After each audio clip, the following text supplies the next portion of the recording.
Mardi 7 janvier 2025, plusieurs incendies se sont déclarés dans la ville de Los Angeles et dans ses environs. Une semaine plus tard, le bilan est de 24 morts et les feux continuent de faire rage. Bonjour et bienvenue dans ce nouvel épisode de Learn French with News. Aujourd'hui, nous allons pratiquer le français et apprendre du nouveau vocabulaire en parlant des incendies dévastateurs qui frappent Los Angeles depuis quelques jours. Comme d'habitude, vous pouvez télécharger gratuitement la fiche de vocabulaire qui vous permet de réviser tous les mots que nous allons voir dans cette vidéo.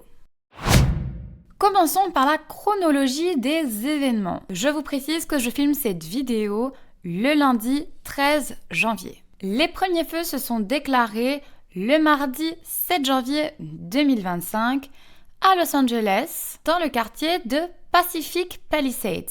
Assez rapidement, dès le mercredi 8 janvier, les incendies se sont étendus car ils étaient alimentés, ils étaient nourris par des vents très violents, des vents très forts qui ont atteint les 160 km/h.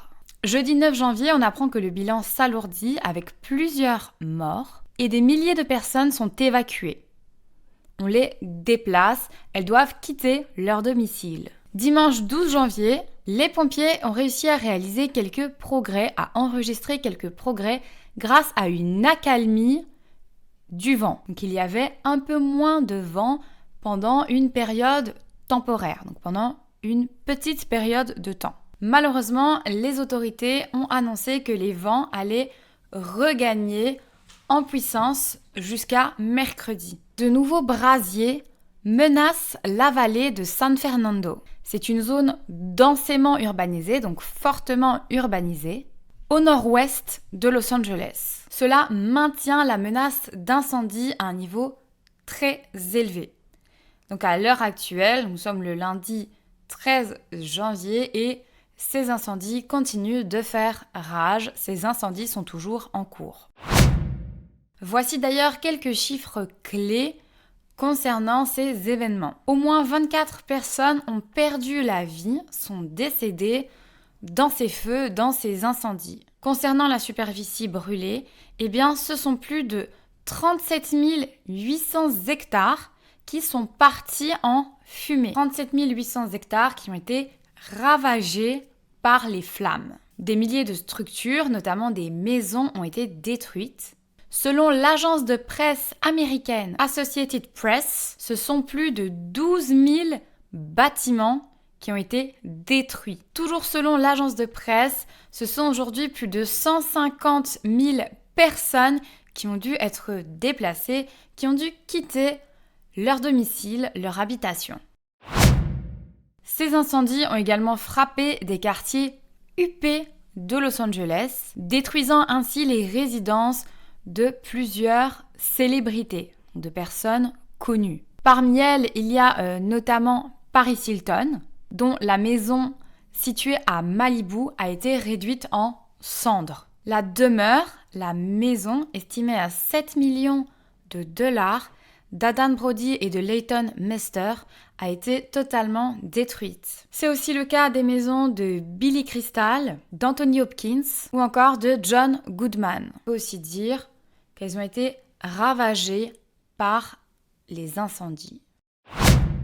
Pour toutes les personnes qui ont perdu leur maison, la situation est d'autant plus critique qu'il y a une problématique liée aux assurances. En effet, de nombreux sinistrés rencontrent des difficultés avec leur assureur, avec leur compagnie d'assurance. Certaines habitations, certaines maisons n'étaient pas couvertes par une assurance, n'étaient pas assurées. Cela signifie que les propriétaires n'auront pas d'indemnisation, ils ne recevront pas d'aide financière suite à la perte de leur maison. En effet, ces dernières années, il y a eu de plus en plus de feux dans cette zone, les incendies se sont multipliés et certaines compagnies d'assurance ont complètement déserté une partie de la Californie. Donc des compagnies d'assurance refusent depuis quelques années de couvrir, d'assurer des maisons dans certaines zones en Californie. Ça signifie que près de 500 000 foyers qui ne pouvaient pas être assurés par ces compagnies privées ont dû assurer leur maison auprès d'un fonds géré par l'État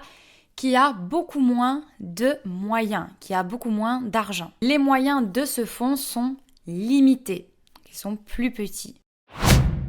Mais pourquoi ces incendies sont-ils si violents et si difficiles à maîtriser? Il y a plusieurs facteurs, plusieurs raisons. Premièrement, les vents violents. Il y a des vents très chauds et très secs dans cette zone qui soufflent à une vitesse exceptionnelle, à une très grande vitesse. Et ça attise les flammes, ça rend les flammes plus fortes et ça rend les opérations de lutte contre ces incendies, contre ces feux, extrêmement dangereuses. Deuxième raison, c'est la sécheresse prolongée. La région autour de Los Angeles connaît une sécheresse extrême, une sécheresse sévère, avec une végétation qui est extrêmement sèche, qui est très sèche. Et ça, malheureusement, ça représente un combustible idéal pour les incendies. Troisième raison, la topographie. Donc il y a énormément de relief à Los Angeles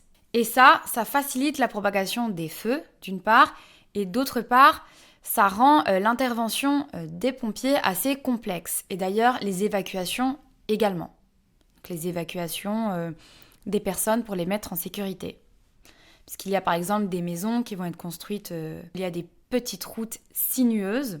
Et ça rend les évacuations assez complexes et l'intervention des pompiers également. Ensuite, il y a le problème des braises volantes. Donc ça, c'est également à cause des vents. Ce sont les braises qui sont la principale cause de la propagation rapide des incendies. Ces braises, elles vont être portées par les vents et elles vont parcourir parfois plusieurs centaines de mètres. Et donc, ça va amener les incendies, les feux dans des zones qui, à la base, étaient plutôt sûres. Ces braises qui se déplacent, elles vont allumer des nouveaux foyers d'incendie, donc des nouveaux départs d'incendie. Et donc ça rend également la situation beaucoup plus complexe, beaucoup plus difficile pour les pompiers, car ils doivent également surveiller des zones qui, à la base, sont plutôt évaluées comme des zones sûres. On peut également souligner l'impact de El Niño. En 2024, le phénomène météorologique El Niño a provoqué énormément de précipitations en Californie. Ces fortes précipitations, elles ont favorisé une croissance exceptionnelle très forte de la végétation. Ça aurait pu être un avantage, donc d'avoir plus de végétation, mais en réalité, ça s'est transformé en problème. Car durant la deuxième partie de l'année, il y a eu énormément de sécheresse, une sécheresse extrême. Cette végétation, qui est très dense, est devenue un combustible idéal pour les feux. Ainsi, indirectement, El Niño a contribué à la puissance, à la violence des feux qu'on connaît cet hiver, puisque ça a augmenté la masse de végétation susceptible de brûler. Mais quelle est l'origine exacte de ces incendies? Eh bien, on ne sait pas encore. Il y a une enquête qui est toujours en cours. On ne sait pas quelle est la cause exacte du départ de ces feux. Mais comme je vous le disais, les conditions météorologiques extrêmes et la sécheresse ont créé un environnement très propice pour le départ de ce type d'incendie.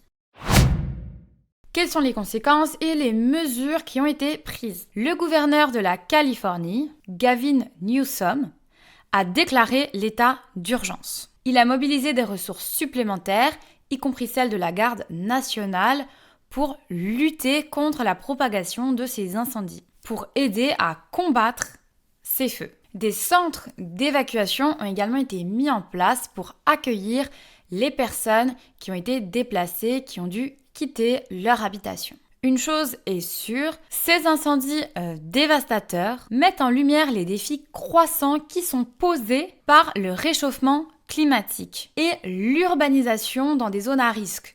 Donc le fait de construire dans des zones qui sont en réalité assez risquées. Il est donc essentiel de renforcer les mesures de prévention et de préparation pour faire face à de telles catastrophes à l'avenir. Merci d'avoir suivi ce nouvel épisode de Learn French with News.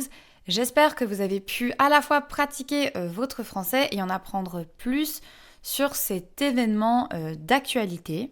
Si vous avez aimé cette vidéo, si vous aimez ce format de Learn French with News, n'hésitez pas à mettre un j'aime et à vous abonner à la chaîne si vous voulez voir plus de vidéos pour pratiquer votre français. Je vous dis à très bientôt.